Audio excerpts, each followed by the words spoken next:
आज के इस वीडियो में हम लोग class 12 physics Bihar board VBI का जो ऑब्जेक्टिव का सीरीज कर रहे थे उसका हम लोग सेट 5 देखने वाले हैं। ठीक है, तो चलिए हम लोग स्टार्ट करते हैं। इसमें हम लोग कम समय में आपको समय को बचत करेंगे और आपके बिहार बोर्ड के लिए बेहतर कराने का प्रयास करेंगे। ठीक है, तो चलिए हम लोग स्टार्ट करते हैं। आपका फर्स्ट क्वेश्चन है, हवा में ई आर जिसको आपेक्षिक प्रावैधता कहते हैं का मान होता है। तो हवा की जो आपेक्षिक प्रावैधता का मान होता है वो कितना होता है? ठीक है, तो आपेक्षिक प्रावैधता का जो मान होता है हवा के लिए वो 1 होता है। क्या होता है? 1। इसका आंसर ऑप्शन क्या हो जाएगा? तो ऑप्शन सी हो जाएगा। ठीक है, और आपेक्षिक प्रावैधता का जो फॉर्मूला होती है एप्सिलॉन अपॉन में एप्सिलॉन नोट हो जाती है। इस बात को ध्यान रखिएगा। एप्सिलॉन नोट यहाँ से एग्जाम में पूछ देता है कि एप्सिलॉन नोट का मान कितना होता है। तो 8.854 गुने 10 के पावर -12 फैराडे मीटर इन्वर्स आ जाता है।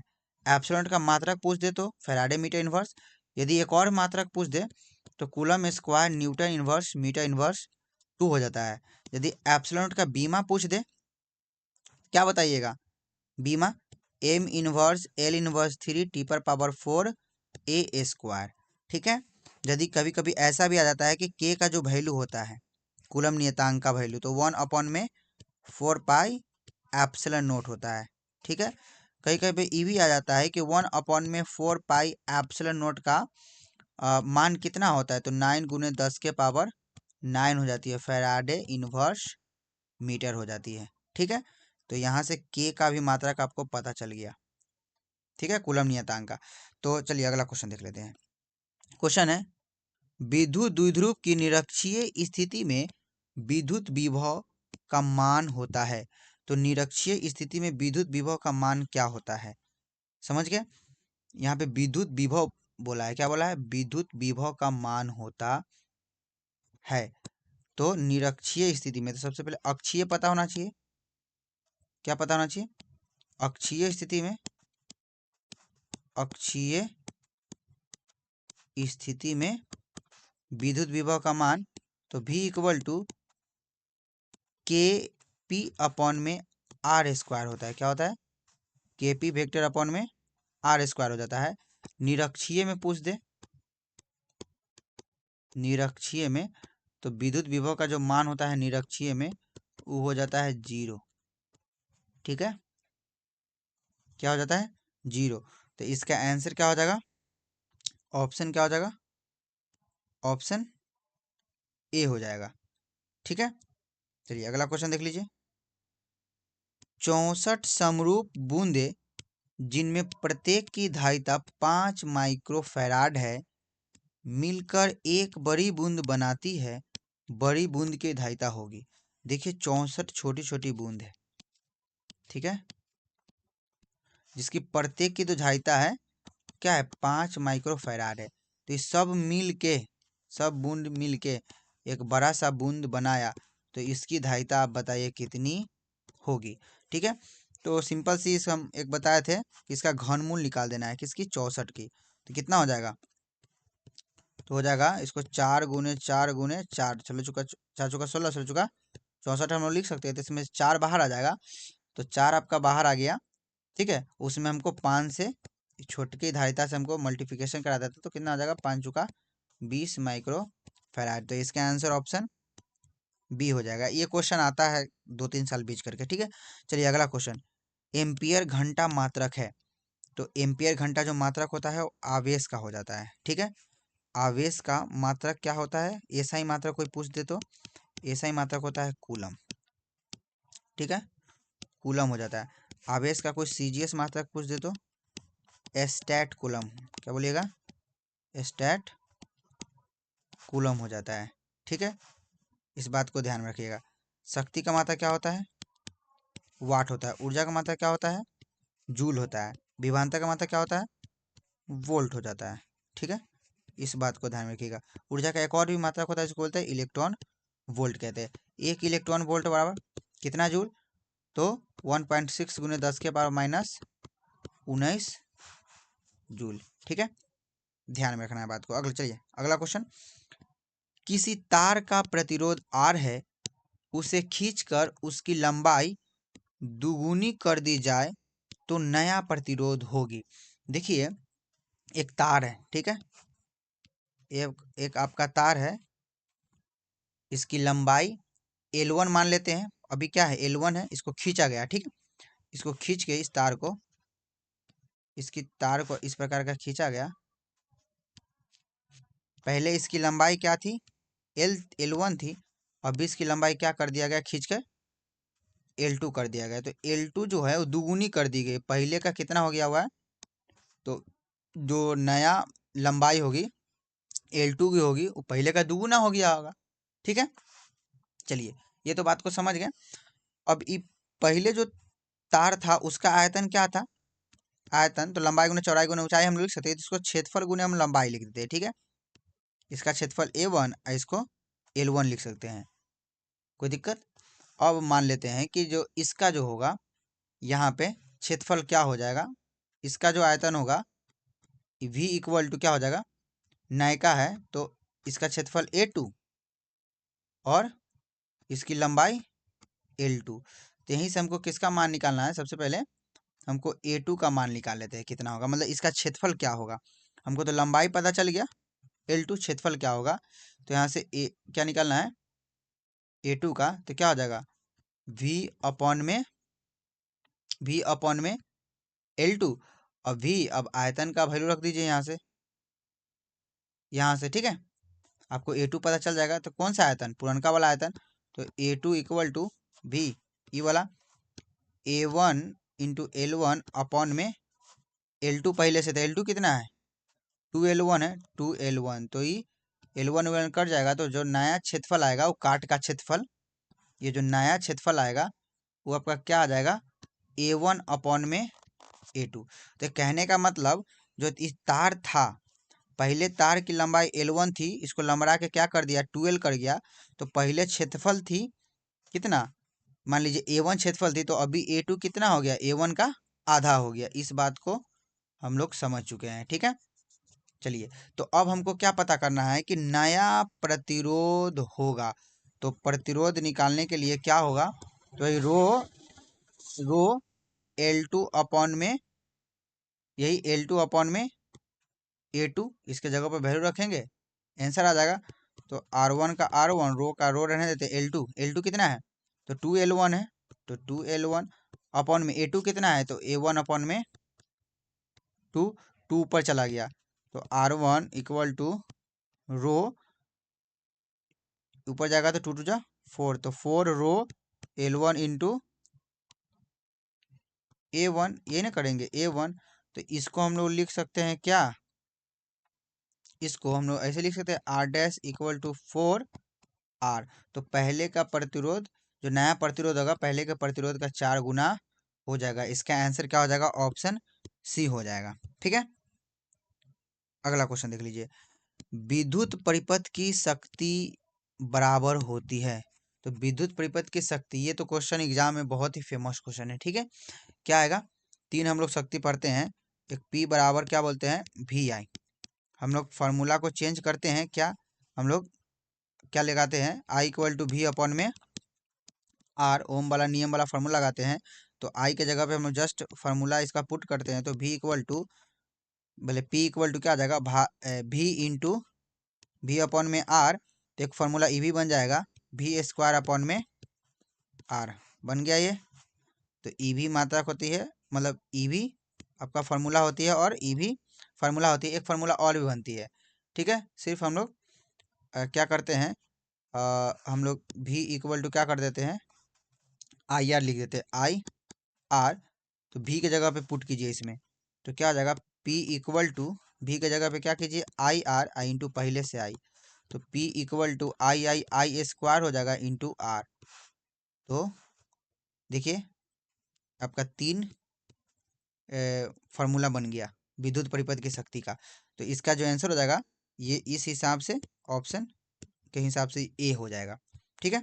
अगला क्वेश्चन देख लीजिए, चुंबकीय क्षेत्र बी में गतिशील भी वेग वाले आवेश पर लगने वाला बल होगा, तो चुंबकीय क्षेत्र में बी में कोई भी वेग से कोई आवेश गतिशील है, देखिए चुंबकीय क्षेत्र क्या है, बी है, इसमें कोई आवेश है क्यू, ये कितने v वेग से गतिशील है, तो इस पे लगने वाला बल क्या होता है, तो ये हो जाएगा Q V B sine theta हो जाएगा। साइन थीटा को हटाएंगे तो हम लोग वेक्टर फॉर्म में लिख सकते हैं, A vector Q V vector cross B vector, तो इसका आंसर ऑप्शन ए हो जाएगा। अगला क्वेश्चन देखिए, आदर्श वोल्ट मीटर का प्रतिरोध होता है, तो आदर्श वोल्ट मीटर का जो प्रतिरोध होता है वो आपका अनंत हो जाता है, क्या हो जाता है, अनंत। ठीक है, अब आदर्श एग्जाम में ये भी पूछ सकता है कि आदर्श ए मीटर का प्रतिरोध क्या होता है, तो आदर्श ए मीटर का प्रतिरोध क्या होती है, तो शून्य होती है, क्या होती है, शून्य।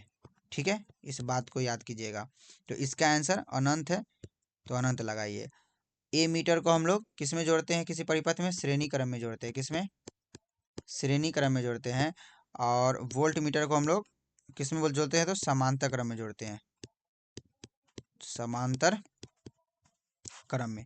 चलिए अगला क्वेश्चन देख लीजिए, साइक्लोट्रॉन किस कण को त्वरित करने के लिए उपयुक्त नहीं है, तो देखिए हम लोग साइक्लोट्रॉन एक ऐसा युक्ति है जिसमें हम लोग आवेश को त्वरित करते हैं, वो कैसे आवेश के लिए, तो पॉजिटिव।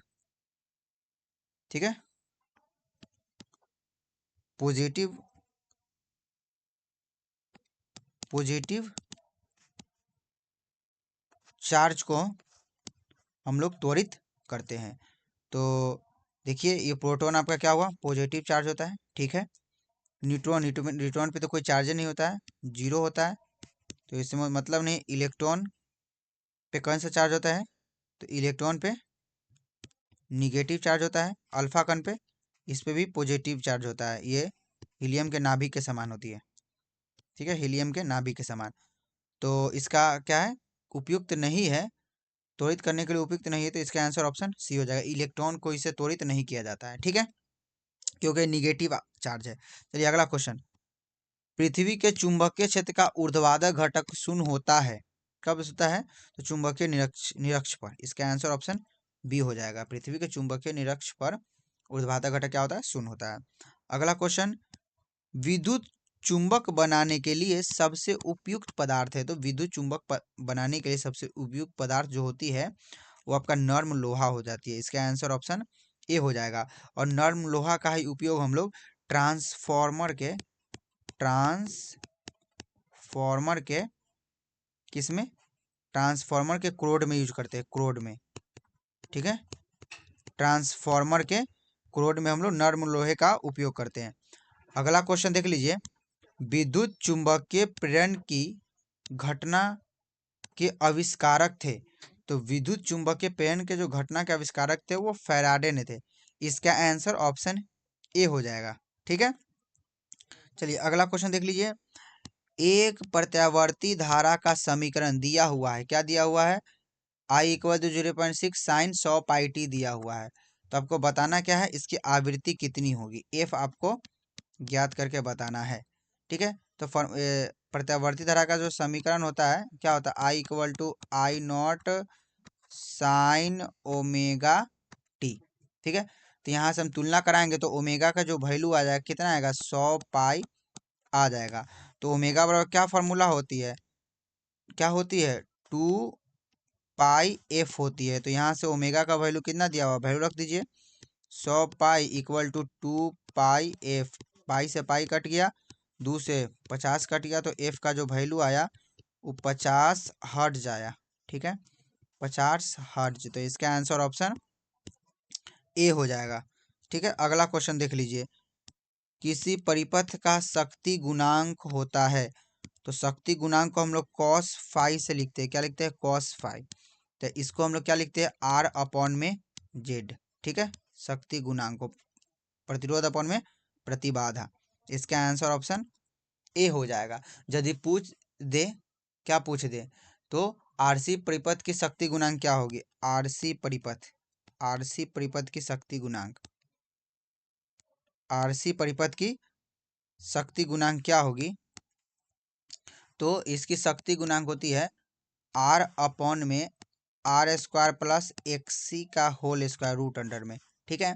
ये ना आ जाए तो ये भी आ सकता है, आर अपॉन में root under R square plus 1 upon में ओमेगा सी का होल स्क्वायर, ठीक है। ये भी आ सकता है।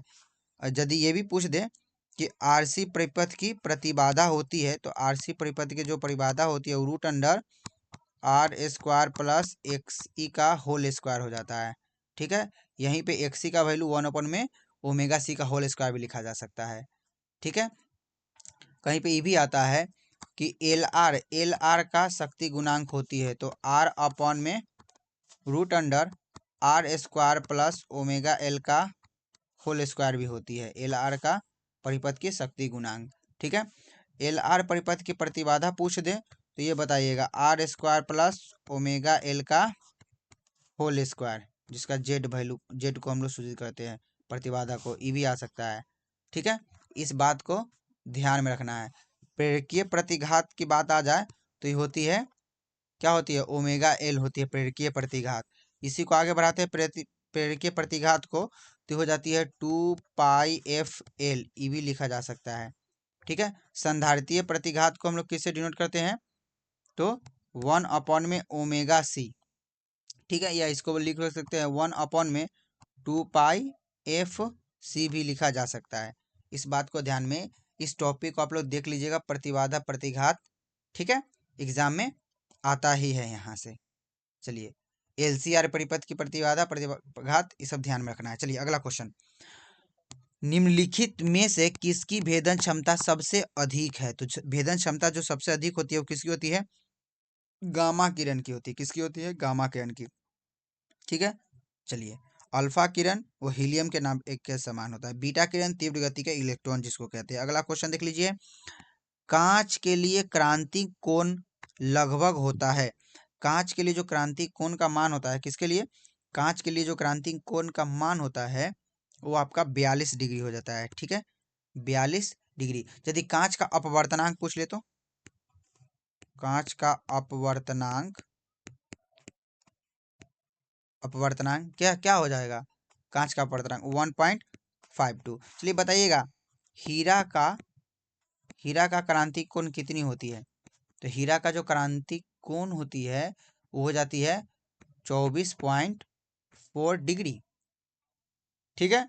यदि हीरा का अपवर्तनांक पूछ ले तो, अपवर्तनांक कितना होती है बताइएगा, बता दीजिए थोड़ा, टी होती है 2.42 होती है, ठीक है। चलिए अगला क्वेश्चन, ये भी बता दीजिए, हीरे का प्रसंकरण क्या होती है, हीरे का संकरण sp3 हो जाती है, ठीक है।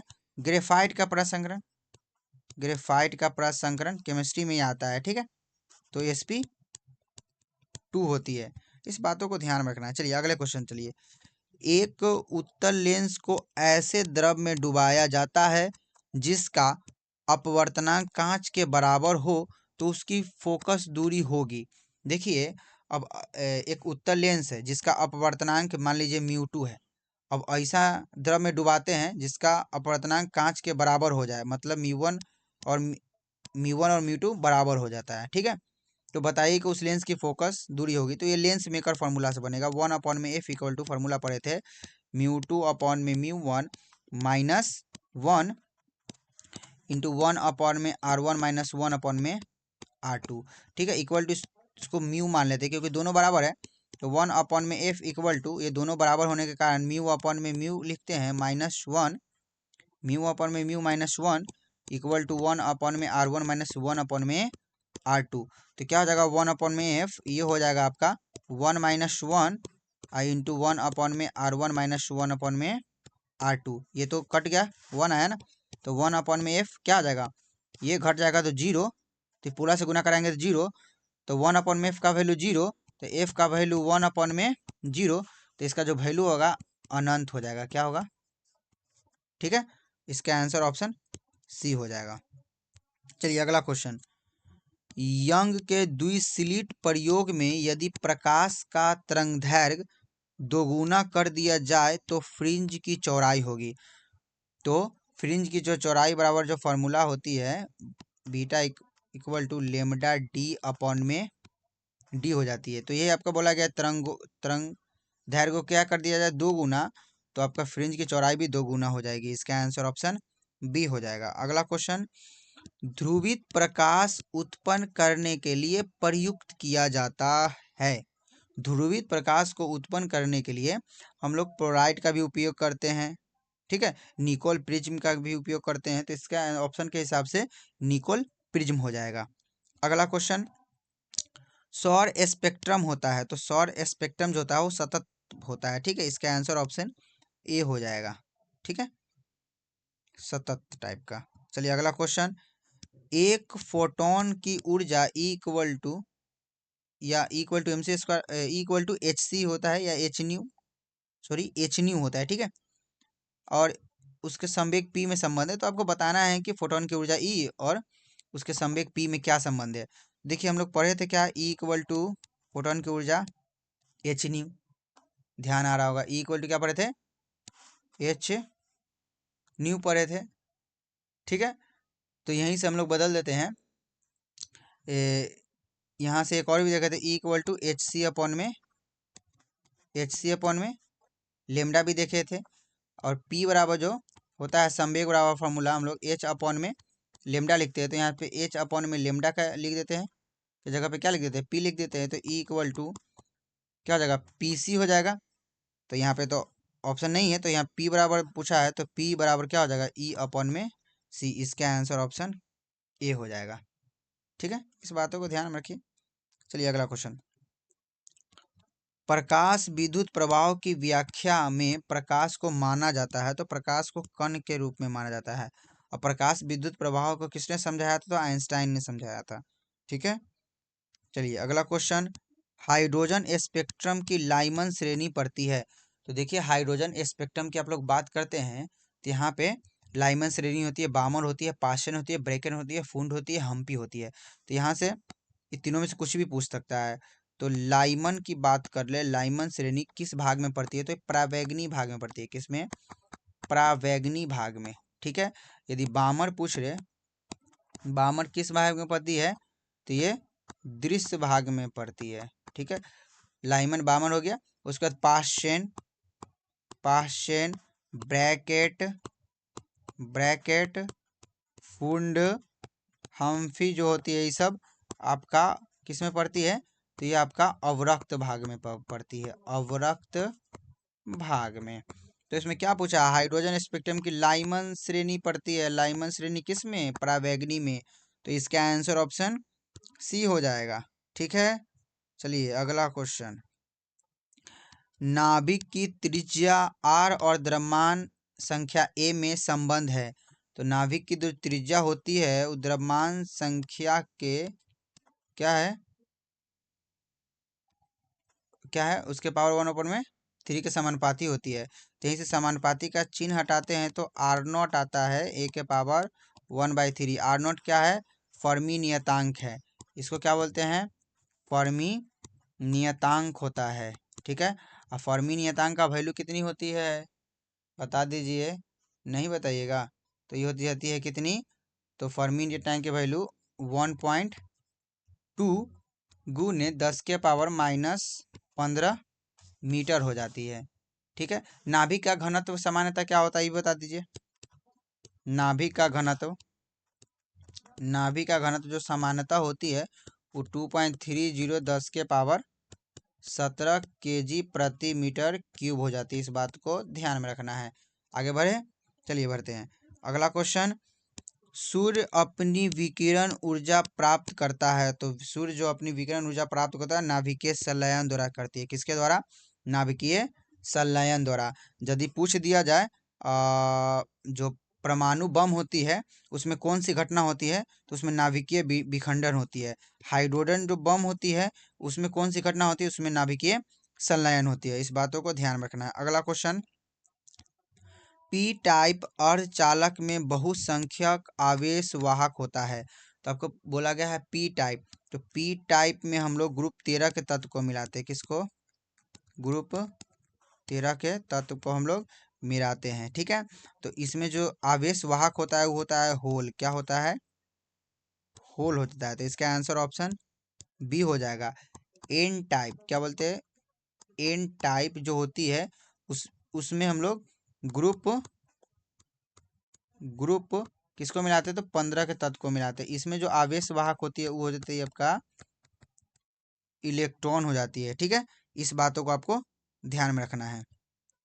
अगला क्वेश्चन, पूर्ण तरंग दृष्टिकारी में यदि निवेश आवृत्ति 50 हर्ट्ज है तो निर्गत आवृत्ति होगी। तो देखिए दृष्टिकारी किसको कहते हैं, तो दृष्टिकारी एक ऐसी युक्ति है जो एसी करंट को डायरेक्ट डीसी में बदलती है। एसी का जो ग्राफ ऐसे ऐसे चलता है ना, प्लस माइनस ध्रुवित होता है, तो डायरेक्ट ये किस में बदल जाती है, तो ये डीसी में बदल जाती है, प्लस प्लस प्लस प्लस। ठीक है, इसी में। तो यहाँ पे तो हमको क्वेश्चन बनाना है, तो चलिए क्वेश्चन बनाते हैं। क्या क्वेश्चन आपको दिया हुआ है कि आवृत्ति दिया हुआ है, निवेशित आवृत्ति आपको एफ इनपुट दिया हुआ है। ठीक है, इनपुट आपका 50 हर्ट्ज है, तो आपको वो पूछा है निर्गत आवृत्ति क्या होगी, निर्गत आवृत्ति क्या होगी, तो आपको एफ आउटपुट पूछा है, आउटपुट क्या होगी, एफ आउटपुट। तो 2 गुने एफ इनपुट, बस यही गुना होता है।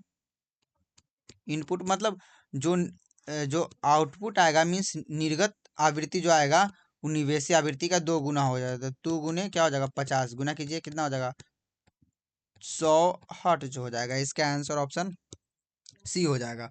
अगला क्वेश्चन देख लीजिए, बूलियन व्यंजक a plus B equal to Y किस गेट को दर्शाता है, तो y equal to A plus B किस गेट को दर्शाता है, तो और गेट को दर्शाता है। ठीक है, मूल गेट की संख्या पूछे, मूल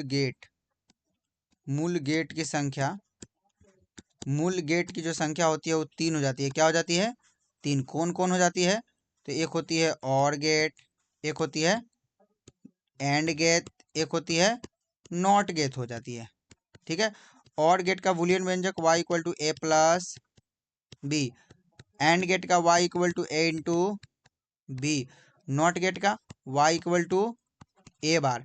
ठीक है, यहाँ से एगो मिश्रित वाला भी आता है, मतलब संयोजन, गेटों का संयोजन से, तो एक बनता है नैंड या नॉर। सबसे पहले नॉर देख लीजिए, नॉर बनता है तो नॉट में और जोड़िएगा तब बन जाता है। तो इसका जो हो जाता है y इक्वल टू क्या हो जाएगा, a प्लस बी बार हो जाएगा इसका बूलियन व्यंजक। ठीक है, एक होता है नैंड, क्या होता है नैंड, नैंड का बूलियन व्यंजक y equal to a into B के पावर बार हो जाएगा। ठीक है, अगला क्वेश्चन देख लीजिए, आकाश तरंग संचरण के लिए उपयुक्त आवृत्ति होती है। तो आकाश तरंग संचरण के लिए जो उपयुक्त आवृत्ति होती है वो 3 मेगाहर्ट्ज से 30 मेगाहर्ट्ज होती है। इसका आंसर ऑप्शन बी होगा। 30 मेगाहर्ट्ज से आप ज़्यादा कीजिएगा ना, तो वो जो तरंग जा रही है वो आपको ये आयन मंडल से पार करके अंतरिक्ष में चला जाएगा। ठीक है, तो वो अच्छी नहीं होती, उसका यूज भी नहीं हो सकता है। अगला क्वेश्चन, क्षीणता को मापने के लिए किस मात्रक का उपयोग किया जाता है, तो क्षीणता को मापने के लिए हम लोग डेसिबल मात्रक का उपयोग करते हैं। ठीक है, प्रतिरोध मापने के लिए हम लोग ओम का उपयोग करते हैं, प्रतिरोध। एम्पियर किससे मापाता है, तो विद्युत धारा से, विद्युत धारा से। टेस्ला किसको मापता है, तो चुंबकीय क्षेत्र को, चुंबकीय क्षेत्र। इस बात को ध्यान में रखिएगा। चलिए अगला क्वेश्चन क्या है, एलईडी किस अभिनति में कार्य करता है, तो एलईडी जो आपका होती है वो आपका अग्र अभिनति में कार्य करता है, अग्र अभिनति में कार्य करता है। ठीक है, अग्र अभिनति मीन्स पी वाले जो भाग है वो आपको पॉजिटिव से, एन वाले भाग निगेटिव से। ठीक है, एलईडी का पी वाले भाग पॉजिटिव से, एन वाले भाग निगेटिव से जोड़ दिया जाता है, उसको हम लोग अग्र अभिनति कहते हैं। इसका आंसर ऑप्शन ए हो जाएगा। अग्र अभिनति में और भी चीज जोड़ा जाता है, जैसे एक दो एग्जांपल, एलईडी हो गया, समझ रहे हैं एलईडी, और भी जैसे हो सकता है laser diode, PN junction diode. पश्च अभिनति में क्या क्या जोड़ा जाता है, पश्च अभिनति में, तो पश्च अभिनति में जो जोड़ा जाता है वो आपका हो जाएगा जेनर डायोड, जेनर डायोड। ठीक है, और एक फोटो डायोड, फोटो डायोड, इसको पश अभिनति में जोड़ा जाता है। चलिए अगला क्वेश्चन, विद्युत चुंबकीय तरंगों की चाल सी का सूत्र है। विद्युत चुंबकीय तरंगों की चाल सी का सूत्र क्या होता है? तो देखिए, विद्युतीय क्षेत्र और चुंबकीय क्षेत्र का जो मान होता है वो सी होता है, जिसको बोलते हैं 3 × 10⁸ मीटर पर सेकेंड। तो इसका आंसर ऑप्शन ए हो जाएगा। एग्जाम में आया हुआ है ई अपॉन में बी का मान होता है, कितना होता है? सी होता है। एग्जाम में भी आया हुआ है बी अपॉन में ई का मान में चुंबकीय क्षेत्र और विद्युतीय क्षेत्र का मान होता है, तो 1/c होता है। ठीक है, अब एग्जाम में यहाँ से क्या क्या क्वेश्चन बन सकता है? तो देखिए, पूछेगा ई अपॉन में बी का मात्रक है। मात्रक क्या होता है? तो मीटर पर सेकेंड होता है। बी अपॉन में ई का मात्रक है तो क्या होता है? मीटर, क्या हो जाता है? Metre inverse second. ये इसका उल्टा जस्ट, या सेकेंड प्रति मीटर, इसको ऐसे भी बोल सकते हैं, सेकेंड प्रति मीटर भी बोला जा सकता है।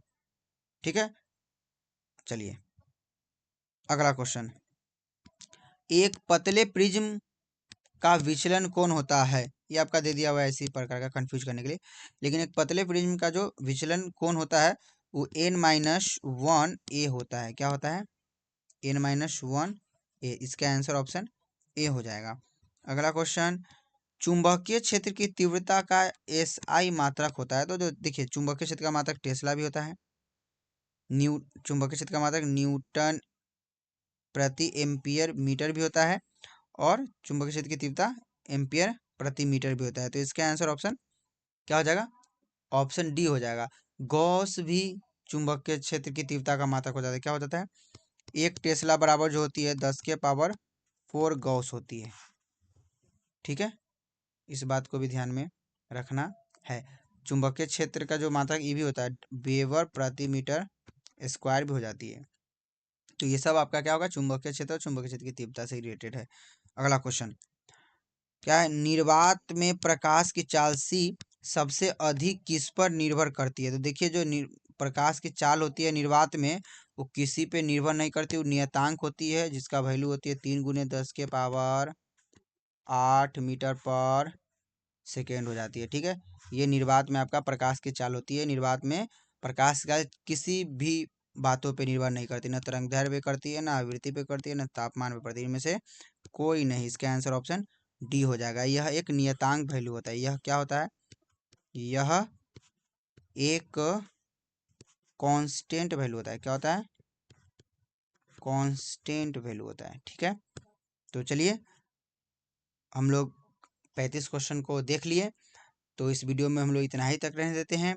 ये वीडियो आपको अच्छा लगा होगा तो अपने दोस्तों में शेयर कीजिए, और अपने दोस्तों को बताइए कि यहाँ से क्वेश्चन आपके एग्जाम में बन सकती है। आपका एक तरह का टोटल रिवीजन करा देते हैं, तो शॉर्ट एकदम कम से कम समय में, जब आपका टाइम भी कम है बोर्ड एग्जाम के लिए, तो उस समय में हम लोग क्या कर रहे हैं? रिवीजन कर रहे हैं। तो बहुत आसान सा है। तो चलिए इस वीडियो में हम लोग इतना ही तक करने देते हैं। वीडियो देखने के लिए धन्यवाद। यदि वीडियो आपको अच्छा लगा होगा तो आप इस वीडियो को लाइक कर सकते हैं, इस चैनल को सब्सक्राइब कर सकते हैं।